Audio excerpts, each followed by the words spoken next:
Hello guys, today I am looking at P.N.03, aka product number 3. This is a very cool, very stylistic game on the GameCube, and I just remember when I first saw it come out, I just thought it was just so nifty. So the main mechanic is you basically are a bounty hunter. So you take on the role of a bounty hunter called Vanessa Schneider, and so I just really love the aesthetic. It's like the ultimate Y2K game for me. Everything is this chrome kind of white aesthetic. Vanessa herself, she's kind of this weird half human, half android, and it's always like she's dancing and jamming to the music. And so it's basically a third-person shooter, and I love the fact that the bullets that she fires actually comes out of the palm of her hand. It was just one of these really cool, weird gimmicks that I was like, oh yeah, this is really cool. And she's always, moving side to side in the game. So this game is very much about style. The one issue though is that the rooms themselves, they're basically ranked by room, similar to the Capcom style, where you finish a room, you get a little score, and then all those scores at the end of the level kind of all come together to give you a final kind of score. And some of these rooms, some of them can be empty and it'll still get a result screen. Some of them can have one enemy, or some of them can have a dozen enemies and a boss in it. And so it's really just going from one environment to the next. And honestly, these rooms, I get it's supposed to be this simplistic kind of space age, whatever, simple thing, but they are really barren. The environments themselves don't have a lot going in for them. And so because of that, it does feel a little bit disjointed how the story is revealed. It's not like you're going from room to room and there's this natural feeling of progression and bosses and plot. It's very much just the game, and the rooms themselves feel almost copy pasted. This feels more like a dungeon crawler than really a real game, unfortunately. Vanessa also has a certain set of very powerful abilities at her disposal that you unlock as you play the game.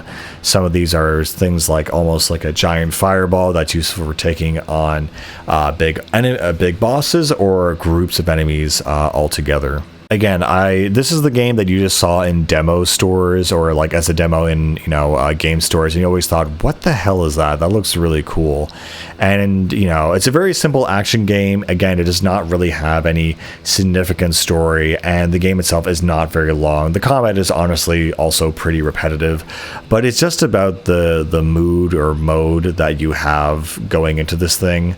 You just have a basic combo meter, and I think the one thing that someone pointed out is this is kind of like Vanquish in a lot of ways, and I really like that idea, because Vanquish was also a very kind of, not a nothing game, but it was very kind of streamlined and narrow, and I know it feels like an Armored Core game. It's here strictly for the gameplay and nothing else. Not even the environment is interesting, but at least it has a consistent aesthetic, and I just think about this game from time to time, how it has that very distinct aesthetic and how it holds itself and treats itself.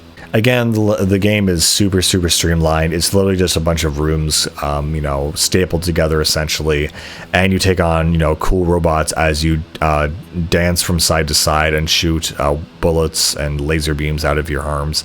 It's really nifty.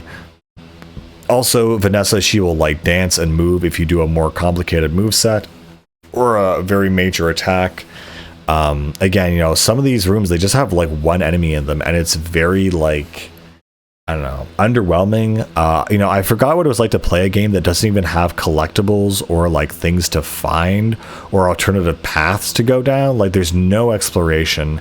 It's just all combat, and I forgot how barren that actually feels.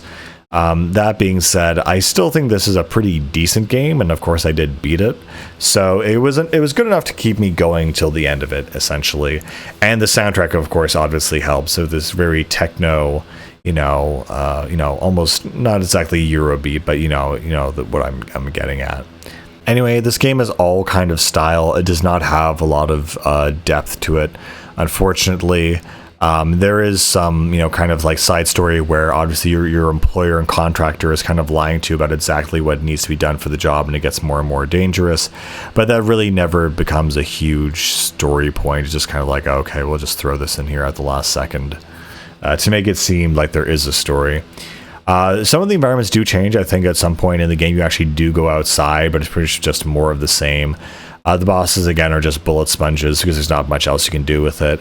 Again, this is just like a fun, interesting little action game that has a distinct aesthetic, and something that I always, had the feeling it wasn't a full-on game, but I just always wanted to own it, and now I finally do. Again, it has kind of almost like Ghost in the Shell vibes at some points, but yeah, it's very repetitive and kind of in the middle. But yeah, that is P.N.03, a very cool, very short, very repetitive game. I'll see you guys later.